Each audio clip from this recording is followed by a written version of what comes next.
안녕하세요. 뉴스와 사람들입니다. 박지원 외교부 장관은 일제강제동원 피해자에 대한 제3자 변제 방안, 즉 우리 기업이 대신에 배상한다는 발표를 했고, 기자의 질문에도 이런 답변들이 나왔지요. 이번 해법은 대한민국의 높아진 국력과 또 국익에 걸맞는 우리의 주도적인 대승적인 결단입니다. 정부가 이 문제를 도외시하지 않고 책임감을 가지고 과거사로 인한 우리 국민의 아픔을 보듬겠다는 의지의 표현입니다. 피해자들에게는 실질적 대안을 제시하고 과거를 기억하는 새로운 노력을 제시한 것입니다. 이것은 문제 해결의 끝이 아닌 진정한 시작이라고 생각합니다. 지금 엄중한 국제정세와 글로벌 복합위기 속에서 외교, 경제, 안보 모든 분야에서 한국과 일본 간의 협력이 대단히 중요합니다. 장기간 경색된 이런 한일 관계의 개선을 위한 이런 돌파구를 마련하는 우리 정부의 대승적 결단에 대해서 일본 측이 일본 정부의 포괄적인 사죄 그리고 일본 기업의 자발적인 호응이 오기를 기대합니다. 과거사에 대해서 일본으로부터 새로운 사죄를 받는 것이 능사는 아니라고 생각합니다. 일본이 기존에 공식적으로 표명한 반성과 사죄의 담화를 일관되고 또 충실하게 이행하는 것이 더 중요하다고 생각하고 있습니다. 정부는 그동안 해법 모색을 위해서 피해자 및 유족과 직간접적으로 소통을 해왔습니다. 또 다양한 방식으로 정부 구상에 대해서 설명을 드리고 이해를 구했습니다. 많은 유족분들께서 우리 정부의 구상에 대해서 이해를 표해 주셨고, 또 상당수의 유족분들은 이 문제가 조속히 종결되기를 바란다는 의견을 주셨습니다. 라고 답변했습니다. 자, 이 말은 사실일까요? 미쯔비시 중공업 강제동원 피해자인 양금덕 할머니는 기자회견을 열고 다음과 같이 발언했지요. 여러분들이 바쁘신데도 이렇게 많이 나와주셔서 감사합니다. 지금 우리는 일본에 놀아날까요? 지금 대통령은 어느 나라 대통령이요? 나는 빨리 대통령이 옷 벗고 나가서 일반 사람 하는 것을 잘 배우고 모든 것을 다 뉘우치고 있는 것을 바라는 바입니다. 지금 윤석열 대통령이 한국 사람이요? 일본 사람이요? 일본을 위해서 살아요? 우리 한국 사람을 위해 살아요? 도대체 이해가 안 가고 나 지금 95살이나 먹도록 그런 식은 처음 봅니다.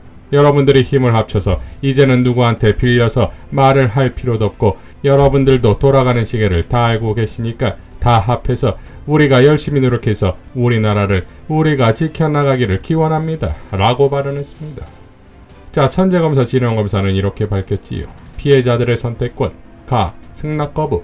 즉 피해자들이 거부할 경우 피해자들의 의사에 반해서 다른 집단이나 기업이 돈을 대신 낼 수 없고 원래 채무자의 채무가 면제되지도 않는다는 의미입니다. 협상, 승소에게 100배 요구 등. 피해자들로서는 아마 조선총독부 일일 보고서들이 뻔뻔스럽다는 비판을 퍼부으려고 하겠지만, 누가 뭐라고 하든 전혀 개의치 않고 원래 채권액 더하기 지연의자의 약 100배를 지급받으면 승낙하겠다고 하면서 이번 기회에 매국노들보다 더 잘 먹고 잘 사는 방법으로 되치게 하는 한 수가 있을 것 같습니다. 이렇게 된 배경에 대한 추측, 약 100년 전에 일본이 강하고 우리나라가 썩어 빠져서 우리가 일본에 점령당했다는 주장을 한 사람이 최근에 등장했다는 소식을 들었는데, 우리나라가 썩어 빠져서라기보다는 우리나라에 매국노들이 많아서였다는 것이 정확한 분석일 것 같습니다. 아마 누군가가 국빈 초대를 받기 위해 자기들이 보신탕과 삼겹살의 재료로 생각하는 사람들의 신속한 재판을 받을 권리 따위 밟아주는 모습을 전 세계적으로 과시하고 싶지 않았나 추측해봅니다. 라고 밝혔습니다. 자, 그러니까 3월에 한일 정상회담 성사 여부와 4월 한미 정상회담의 국빈 초청, 5월 일본에서 열리는 G7에 초청받기 위한 일정에 올인한 것 아니냐는 말이 나오는 것인데, 이에 일본의 반응이 가관이지요. 기시다는 경정권의 발표에 대해 한일 관계를 건전한 관계로 되돌려놓기 위한 것으로 평가한다. 역대 내각의 역사인식을 전체적으로 계승하겠다. 라고 발언하며 일절 사과나 반성은 언급하지 않았지요. 또한 한일 정상회담과 G7 일정에 대해서도 향후 외교 일정에 대해서는 정해진 바가 없다. 라고 밝혔습니다. 자, 이것이 바로 경정권의 외교다 이겁니다. 모든 걸 퍼주고도 얻는 것은커녕 더 큰 걸 가져오라는 거지요. 그러니까 대한민국의 제2의 경술국치, 계묘국치라는 말이 나올 수밖에 없는 것인데, 이번 경정권 발표의 본질은 따로 있다 이거지요. 김종대 이슈탱크에서 김종대 전 의원은 이렇게 발언했지요. 말에 함정이 있다고 보는데 자꾸 정부에서는 이걸 관계 개선이라 그러는데, 관계는 개선해야지요. 그거 누가 반대합니까? 이웃나라하고 사이 나쁘게 지내는 거 좋습니까?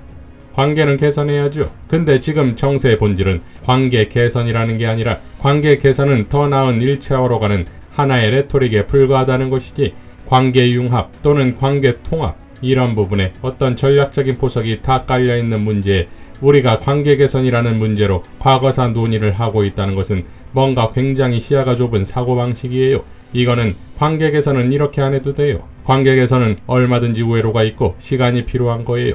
4월쯤 돼서 만약에 윤석열 대통령이 지금 아직 합의가 안 되었지만 미국을 국빈 방문했을 때 나오는 메시지는 훨씬 충격적일 것입니다.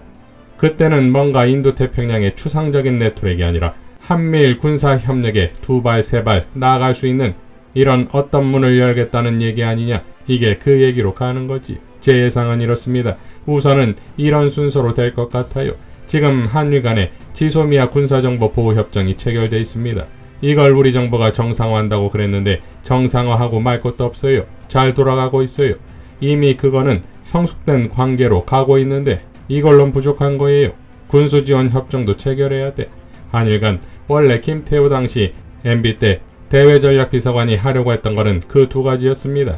그리고 한미일 미사일 방어 연합훈련을 한다고 하는데 그 연합훈련이 진짜 목적이 아닙니다.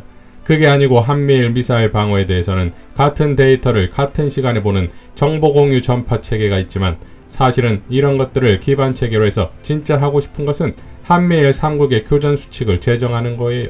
그래가지고 하나의 군대처럼 요격을 할 수 있어야 이건 효과가 있는 거예요.